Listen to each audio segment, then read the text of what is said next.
Good day everyone, I'm Joshua Gurabat, a grade 11 STEM student from Dash 19. And the topic that we will be discussing today is the exact and ordinary interest. So bago tayo mag-start, alamin muna natin what is exact and ordinary interest. Interest is computed in 365 days in a year as the time factor denominator. Yung formula na gagamitin dito is P times R times number of days divided by 365. Ang ordinary interest naman is the type of interest where number is computed based on 360 days. Formula naman ito is P times R times number of days divided by 360. So tandaan nyo lang na yung rate, kailangan mo-convert yun sa decimal before submitting it to any formula. So yung formula na gagamitin nyo para ma-convert nyo siya sa decimal is rate divided by 100. Okay, so let's have an example.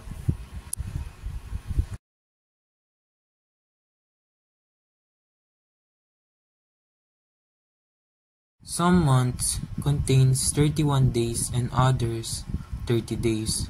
Except kay February kasi pwede siyang maging 28 or 29 days depending on a leap year.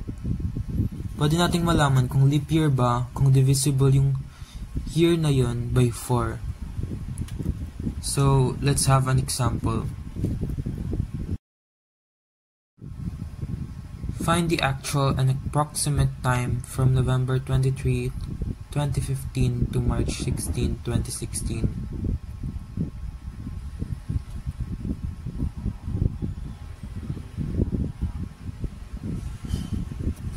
Susulat lang natin yung months from November to March.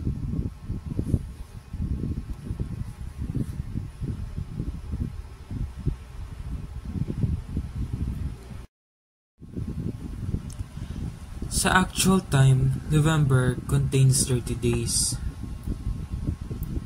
So, i-minus lang natin siya sa 23 kasi ayun yung remaining days na nandito sa problem. So, 30 minus 23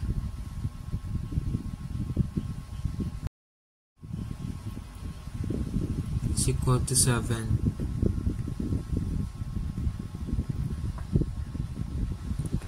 December contains 31 days. January also has 31 days. So February is a leap year kasi 2016 is divisible by 4. Kaya magiging 29 siya.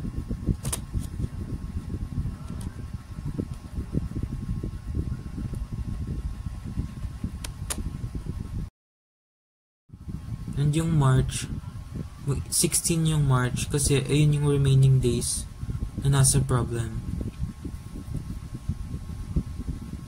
Sa approximate time naman, all months contains 30 days.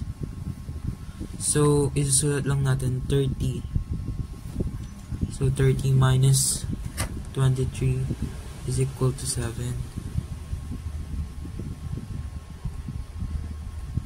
December 30, January 30. Kay February, 29 yung kay February kasi leap year nga. Para makuha natin yung total, i-add lang natin lahat yan. So 7 plus 31 plus 31 plus 29 plus 16.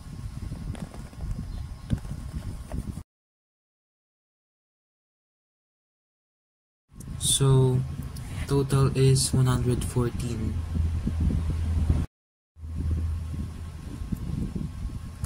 Kay approximate time naman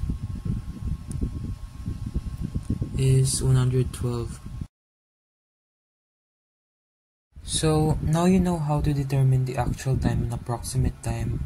Let's continue with the 4 methods that we need to use to find the interest. The 4 methods of Computation is the ordinary interest for actual time, ordinary interest for approximate time, exact interest for actual time, exact interest for approximate time.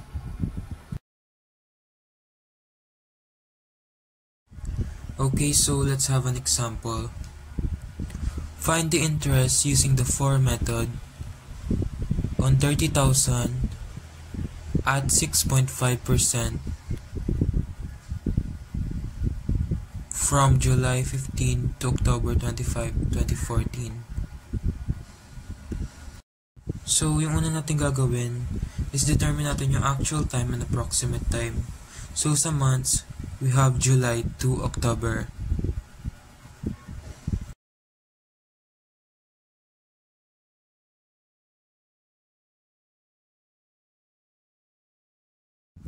Sa July, we have 31 days. Yung ima-minus lang natin siya sa remaining days na nasa problem. So, 31 minus 15 is equal to 16.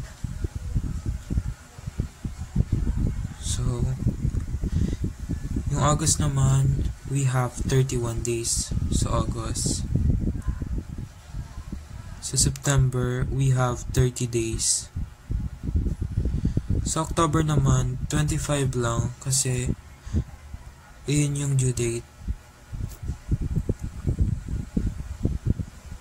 So, sa approximate time naman.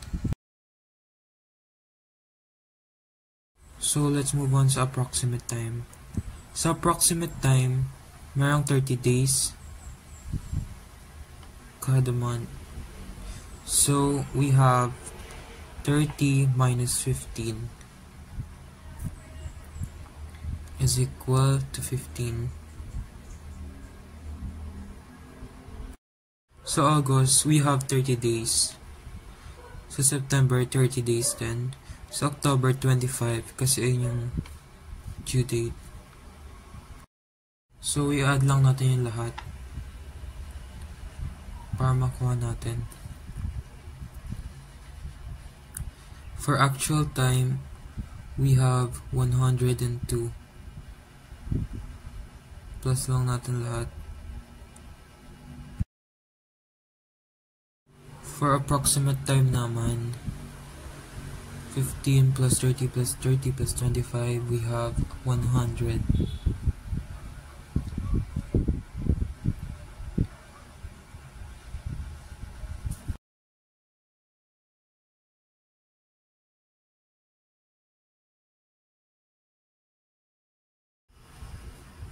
So, yung given natin dito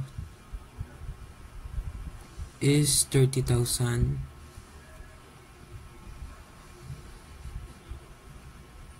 Yung rate naman is 6.5.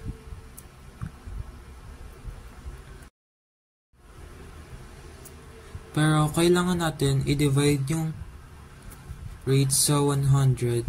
So, magiging 0.065 yan.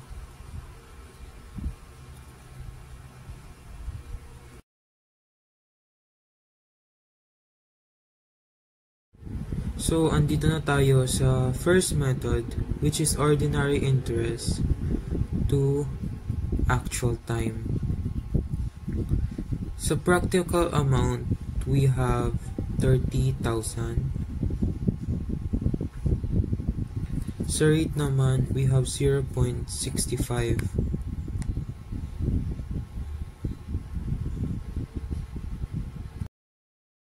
Sa time naman, sa actual time, we have 102.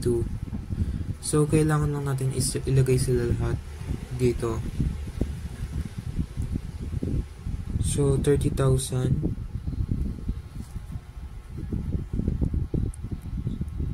0.065 times 102 over 360.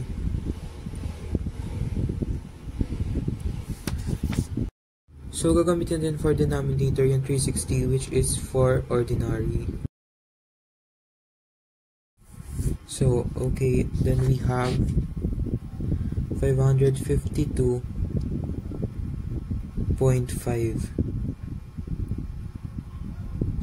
So that's it.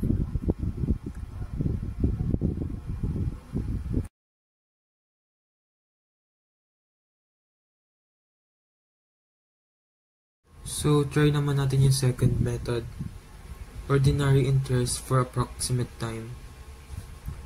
So, sa practical amount, we have 30,000. Sa rate, we have 0.065. Sa time naman, we have approximate time, which is 100. Tapos, ilagay lang ulit lahat natin. 30,000 times 0.65 times 100 over 360. Then we have 541.6.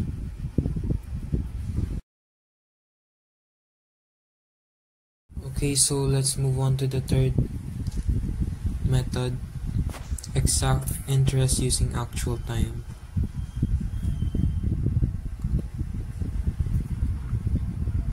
So yung practical amount natin, we have 30,000. Yung rate, 0.065. Yung time, yung actual time yung gagamitin natin. That is 102.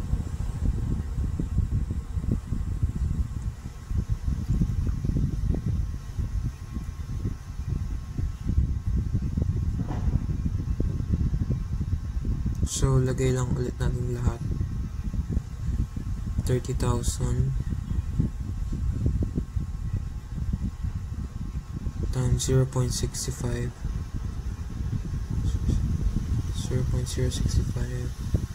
times 102 over 365.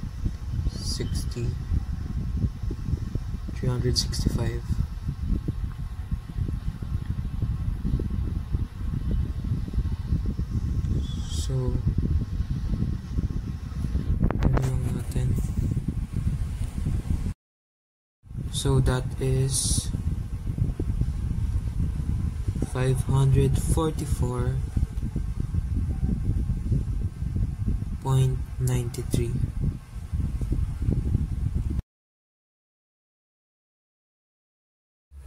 Okay, so let's move on to our fourth and last method, exact interest using approximate time. So, yung practical amount natin is 30,000.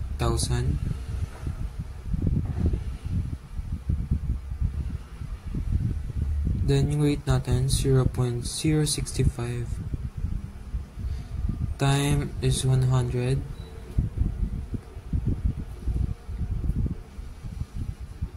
And, pagsamahin lang natin, 30,000 times 0.065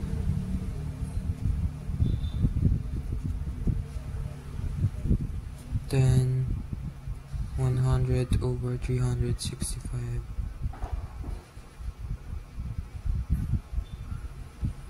Then we have our answer, 534.24. So for our example activity, find the interest using the four methods on 100,000 at 7.9% at March 2 to August 18, 2016. So you can post the video, tapos sagutan natin.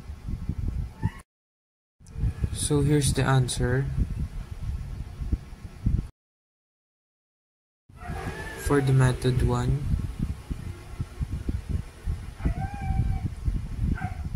method 2,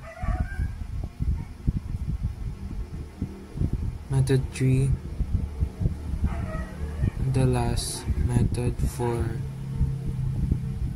So that's it.